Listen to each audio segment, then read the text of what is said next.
Ma'rifatullah, secara garis besar terdapat dua hal yang menghalangi manusia dalam mengenal Allah, yaitu maradus syahwat, penyakit hati, dan maradus asyubhat, masalah akal dan logika atau keraguan terhadap Allah. Yang pertama akan saya jelaskan, yaitu maradus syahwat. Terdapat 5 hal. Yang pertama, al-fasiku atau kefasikan.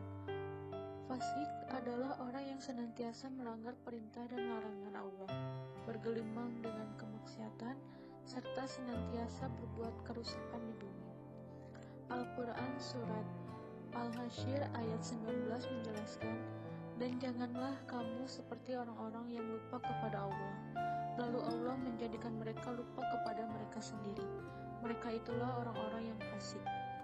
Yang kedua, al-kibru atau kesombongan. Kesombongan merupakan suatu sikap di mana hati seseorang ingkar dan selalu membantah terhadap ayat-ayat Allah Ta'ala. Di dalam Quran Surat Al-Mu'min ayat 35, yaitu orang-orang yang memperdebatkan ayat-ayat Allah tanpa alasan yang sampai kepada mereka. Amat besar kemurkaan bagi mereka di sisi Allah dan di sisi orang-orang yang beriman. Demikianlah Allah menguji hati orang yang sombong dan sembarangan. Yang ketiga yaitu az-zulmu atau kezaliman. Mengenai sifat zalim ini Allah Ta'ala berfirman, "Dan siapakah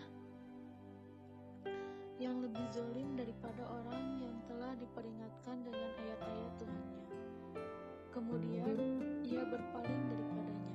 Sesungguhnya kami akan memberikan pembalasan kepada orang-orang yang berdosa." Quran Surat Asy-Sajdah ayat 22, bahwa orang yang zalim ialah orang yang telah sampai kepadanya peringatan Allah, kemudian mereka berpaling dari ajaran dan petunjuk karena angkuh dan dengki di dalam hatinya. Al-Kizbu atau kedustaan. Kedustaan merupakan sikap bohong atau pura-pura dan pengingkaran terhadap ayat-ayat Allah Ta'ala, sebagaimana dimuat dalam firman Allah Ta'ala, "Mereka hendak menipu Allah dan orang-orang beriman, padahal mereka hanya menipu dirinya sendiri, sedang mereka tidak sadar dalam hati mereka ada penyakit, lalu ditambah Allah penyakitnya, dan bagi mereka siksa yang pedih disebabkan mereka berdusta." Quran Surat Al-Baqarah ayat 9-10. Yang kelima yaitu kasratul ma'asyi atau banyak melakukan perbuatan maksiat. Allah Ta'ala berfirman, "Sekali-kali tidak demikian, sebenarnya apa yang selalu mereka usahakan itu menutupi hati mereka." Quran Surat Al-Mutaffifin ayat 14. Pembahasan kedua yaitu maradus asyubhat. Ada 4 poin. Yang pertama, al-jahlu atau kejahilan atau kebodohan. Kejahilan atau kebodohan berarti mereka tidak mau menggunakan potensi diri mereka untuk memikirkan ayat-ayat Allah Ta'ala, sehingga ia dicela dalam Al-Quran dengan ungkapan, "Dan orang-orang yang mendustakan ayat-ayat kami adalah peka, bisu, dan berada dalam gelap gulita." Quran Surat Al-An'am ayat 39. Yang kedua yaitu al-irtiyab atau keraguan-raguan. Mereka dalam kondisi ragu-ragu sepanjang hidupnya hingga datang kematian yang tiba-tiba.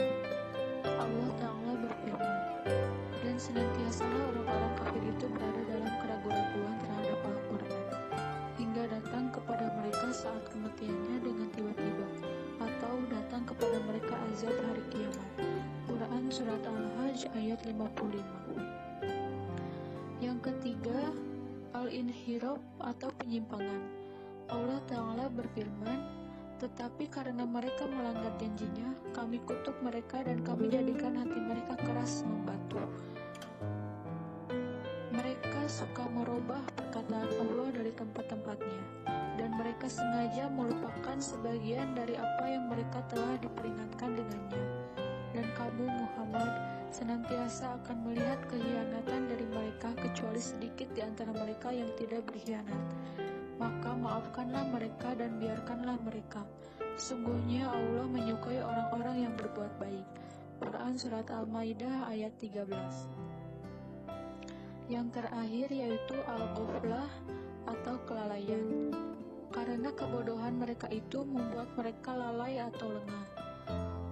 Mereka hanya mengetahui yang lahir saja dari kehidupan dunia, sedang mereka tentang kehidupan akhirat adalah lalai. Terdapat dalam Quran Surat Ar-Rum ayat 7